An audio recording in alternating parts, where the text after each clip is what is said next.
Okay, guys, Dave in Texas here, and what we'll talk to you about today is how do you have your guitar worked on, what to ask, and the prices that you will kind of ballpark pay for that kind of work. Okay, now you're looking at a China guitar, fake Les Paul, that's been totally modified. Okay, and for example, if you want to walk in and say, I want mine totally modified, like this one, right? Have these things in mind, because he'll give you a better price if you have all the work done at one time rather than spread it out.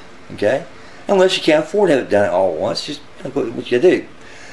First things first is find a reputable shop.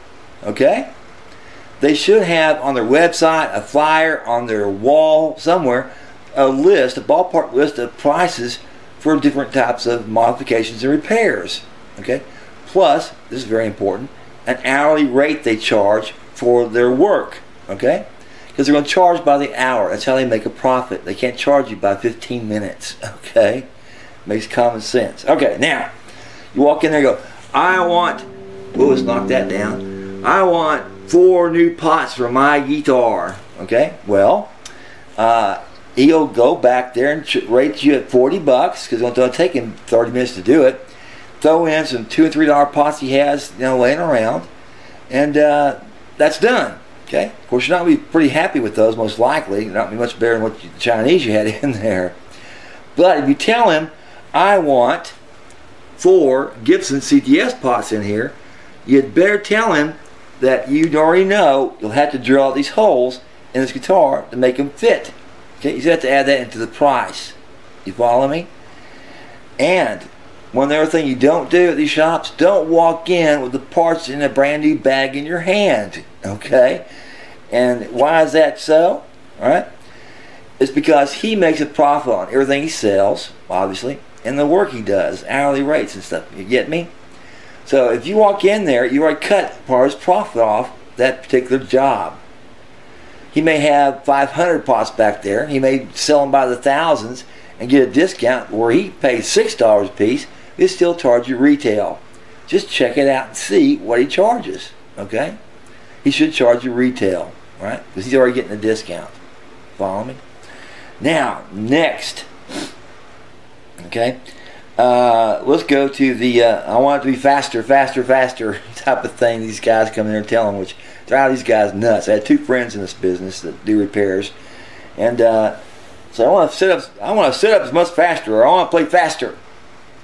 Okay, well that can involve the bridge, the tail, the neck, the nut. There's so many things it could involve. Okay, but if you walk in there and tell him, I want the action of the guitar to be lower, right, down to like 5/64, 7/64, like this is. Okay, he'll check the bridge so it can be lowered. If not, he'll have to replace the bridge, right, because it's got to be lowered. And he'll also check the bowl of the neck. He'll check the nut, and go from there. Right, quotes some prices involved. Okay, and also involved with the change of a bridge is that he'll have to actually drill out these holes that these mount with. Right, see that little oval-shaped hole? Those have to be routed out because they won't fit these guitars. Okay, that's even more money. Right, everything he does, he charges for. Okay, which is only fair. Okay, so to make it faster, you may have to get a new bridge, or you could lower the bridge, lower the saddles. If it's still has adjustment left in it, this one doesn't. You can change the nut out, try to lower it down as well if it's too high, which this one isn't.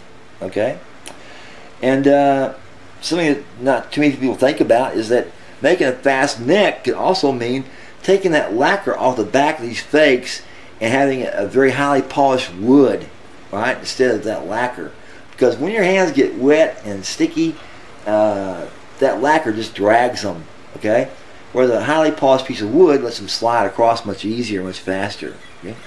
A lot of players just go ahead and remove that varnish anyway. Okay, so those are things to think about. Now, replacing a bridge, cost of the bridge again. Takes about an hour to do at the most, so you're looking at $40 plus the bridge cost. Okay, something to consider real carefully is that when we replace the jack, right, and the three-way up here, you might as well go ahead and do them both at the same time, because it's going to charge you $40 anyway. Unless you tell them I want a StewMac stereo jack and I want an original Gibson three-way, they'll charge you $40 plus the cost of the parts. Okay? Does it make sense? Right, it sure does, Dave. Now, replacing pickups, one of the simplest jobs to do. Okay? $40. Okay? Again, you buy them from him. He sells you to them at what retail prices, and don't feel bad about saying, hey, I can get that at such and such for $300 for a pair of those pickups. Will he match them? Well, he'll either match them or he won't. And he's way higher, go somewhere else, obviously. Okay? You won't embarrass him. It should embarrass you. It's your money. Okay? So, switching these pickups out, it involves taking these screws out, pulling them out, desoldering them from the pots and grounds, and doing that in reverse. It takes about 30 minutes to do if you're doing a bunch of these over time. Okay? And then you got to set them up proper to the string height, all that kind of good stuff. 30 minutes to an hour, $40, right? But, get a finger in there. But, if you change these out from humbuckers to, say, single coils, or you change them out to P90s or mini humbuckers, it's going to involve inlay or routing. Cut it out or lay it in, one or the other. Much more money than $40. Okay, $120 to change those out from those different pickups. It's just more time, more effort. Okay, and since we got into cutting into the guitar, let's talk about the shape the guitar's in at the moment. Right?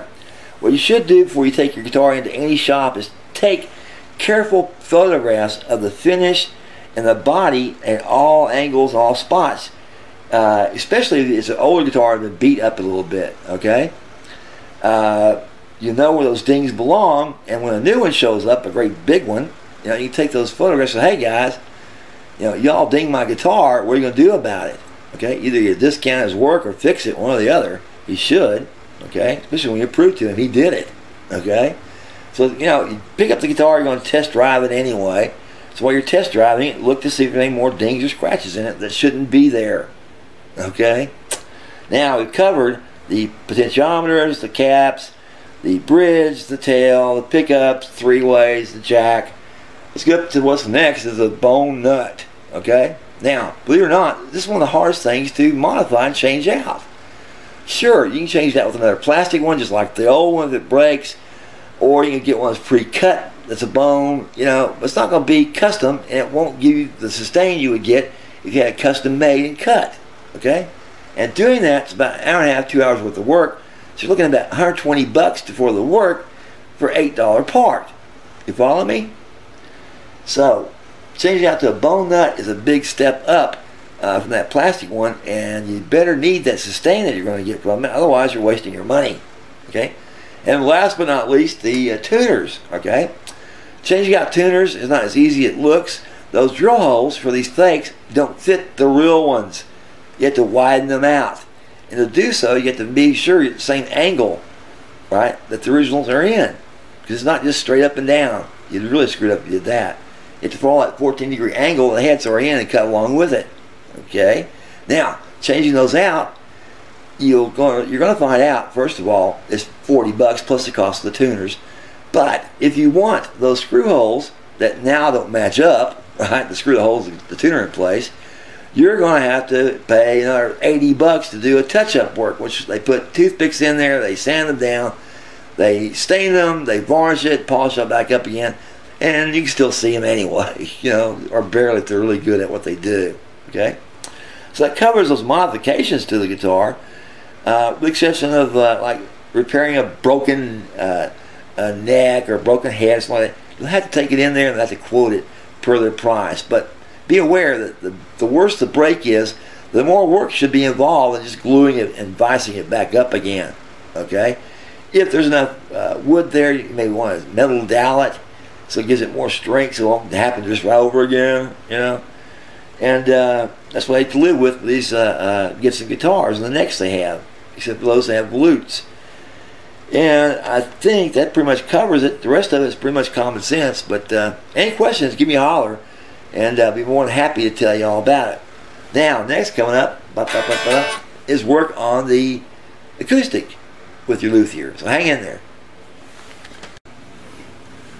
Okay guys, I was running through my little practice amp, and this is a GFS acoustic EAP 520. It's a $50 preamp, not expensive, but it's just as good as the other preamps I've heard and played with before, like Fishman and the rest of them. I think they're all made by the same company anyway. So I want to run through some notes for you and let you hear what it sounds like when I play it.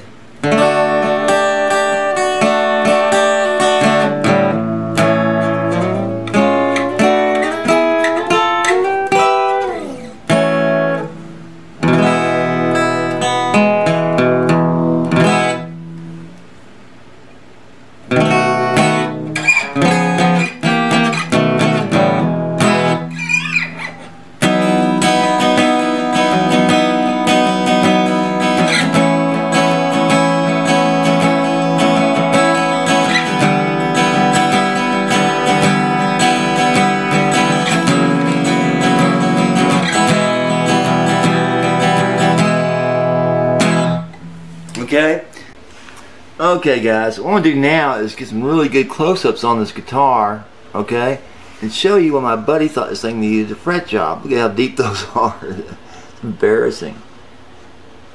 Look how deep that wood is on the fingerboard. Oh boy. But that's pretty much it on the strings. You know, it's basically on all the unwound strings. There's divots, and on the other ones there's just flat out flats in the fret itself, okay? And it means that the guitar is playing, you know, okay still. These are never gigantic thick frets. If you look down all the way down, you can see one in good shape, right? A little flat where I've crowned it once. But basically, you know, here's how bad it can look, but does it really affect the sound of this guitar and how it plays? Well, so far, no, really. I mean, there's a little bit of sharp, you know, to it, a little bit of flat, but yeah, it's really have to have one hell of an ear to hear it, okay? So, that's something to consider when you want to do a fret job. Like I said, there's not enough metal on here after doing it 2 times over the past 20 years. Go back and re-crown these. There's not enough left. Okay, it's under. These are under 30 thousandths. All right, and once they go under that, it's pretty much give it up, get some new frets. Okay. So I hope that makes it clear that even though it looks like it, you know, or maybe you're thinking about buying one that looks like this. The main thing is just play it.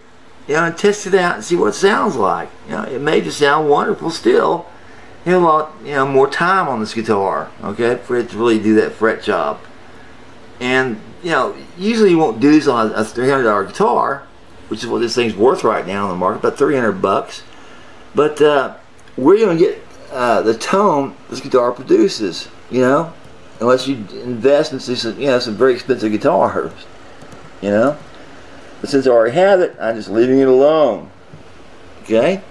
50 years of aging and mellowing is hard to get from a new guitar. Especially the ones that cost 300 bucks. You're looking more 2,000 to 3,000 bucks. Anyway, like I said, just play it, see what it feels like before you say, hey, new frets. Okay?